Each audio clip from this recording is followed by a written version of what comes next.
Ever wondered how to safeguard your assets during a divorce? If so, you're not alone. Navigating a separation can often feel like an overwhelming storm. The uncertainty, the emotional turmoil, mixed with the endless legal challenges, can make anyone feel like they're grappling in the dark. The fear of losing your hard-earned property can add an entirely new layer of stress. But fear not, you're in the right place and at the right time. We're going to make that journey a little less daunting by providing you with a comprehensive guide. We're not just lightly touching upon this topic, we're diving headfirst. Through well-researched facts and expert opinions, we will explore dynamic strategies to shield your assets effectively. So buckle up, because today we're delving deep into the top 10 ways to protect your property when the love ship hits an iceberg. At the starting point, you must consider hiring a financial advisor. This individual is a seasoned professional who possesses a deep understanding of the financial landscape. Their primary task would be to help you grasp the intricacies of your individual financial situation. This, in turn, allows you to make well-informed about your money and assets, leading up to and during the divorce proceedings. A financial advisor acts as your financial guard, safeguarding your assets so they remain yours, and won't slip through your fingers during the divorce process. They use their knowledge and experience to analyze your financial status from all angles, identifying potential risks, opportunities, and strategies to secure your wealth. Their role is not merely about advising on how to protect your assets, it's also about offering personalized financial strategies, understanding tax implications, dividing marital assets, and foreseeing future financial needs.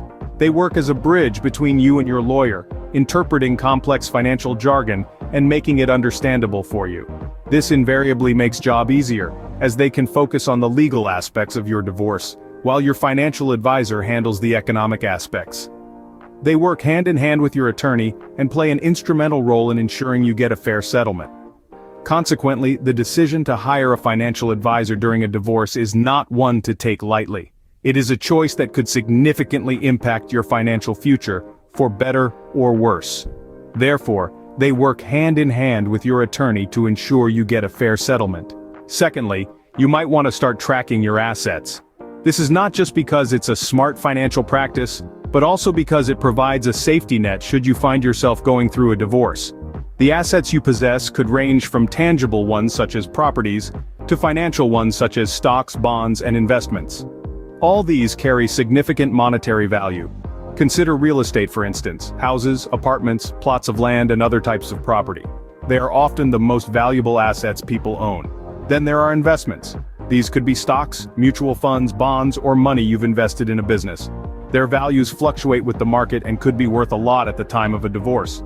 Similarly, vehicles like cars, bikes, or boats, though depreciating assets, still hold considerable value.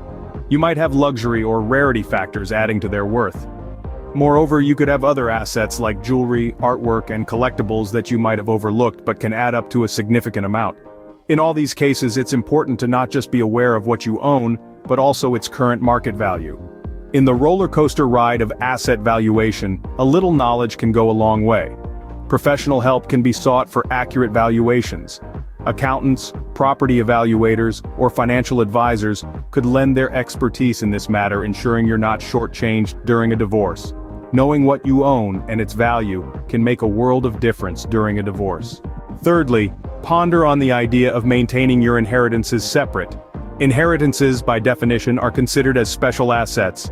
They are unique because they come as a result of a beloved family member passing on. In the grand scheme of marriage and subsequent possible separation, they hold a unique position. Customarily, these are seen as individual property. They stand apart from shared marital assets. In other words, they are not typically pooled with the common property owned by both spouses. This is particularly crucial to understand and remember, as it has significant implications for your financial health and well-being. In the unfortunate event of a divorce, these possessions aren't included in the division process. These unique assets retain their individuality, separate from the common pool to be split amongst the two parties. Therefore, the law ensures that what was once your beloved family member's gift to you stays rightfully with you. In light of all this, if you've been the recipient of an inheritance, it might be wise to keep it in your name only. It's not just about protecting your financial interests, but also respecting the intent of the loved one who left it to you. Fourth on the list, get a prenuptial or postnuptial agreement. These documents, often overlooked in the whirlwind of romance and wedding planning, can serve as a vital shield for your financial assets. It's crucial to understand that these agreements are not an anticipation of divorce, but rather a preparation for an unforeseen circumstance. In a relationship, we always hope for the best, but it's also wise to prepare for the unexpected. They are powerful tools that clearly define the rights and responsibilities of each party, as well as the division of assets should a separation occur. They provide clarity, which could save you from any unwarranted stress and financial havoc. These agreements can help protect your assets and avoid any nasty surprises during a divorce. Fifth, avoid hiding assets. You might be thinking it's a way to secure your wealth, to keep a little something tucked away for a rainy day. You might think this is your safety net, your secret stash that no one else knows about. You may even believe that it's a cunning strategy to gain an upper hand in the proceedings. However, this approach can prove to be a big mistake. Concealing assets, regardless of the intentions, can be viewed as dishonest behavior by the courts. The legal system does not take kindly to such actions and could impose severe penalties. Untruthfulness can diminish your credibility in front of the judges, which could ultimately lead to an unfavorable outcome for you. It might seem like a good idea at first, but it can backfire dramatically, leading to penalties and an unfavorable outcome in court. Moving on to number 6. Keep your non-marital property separate. The term non-marital property refers to any assets you may have accumulated prior to entering into matrimony. This could be anything from property and financial investments to family heirlooms and personal belongings. These are things you've earned, inherited, or received before saying "I do."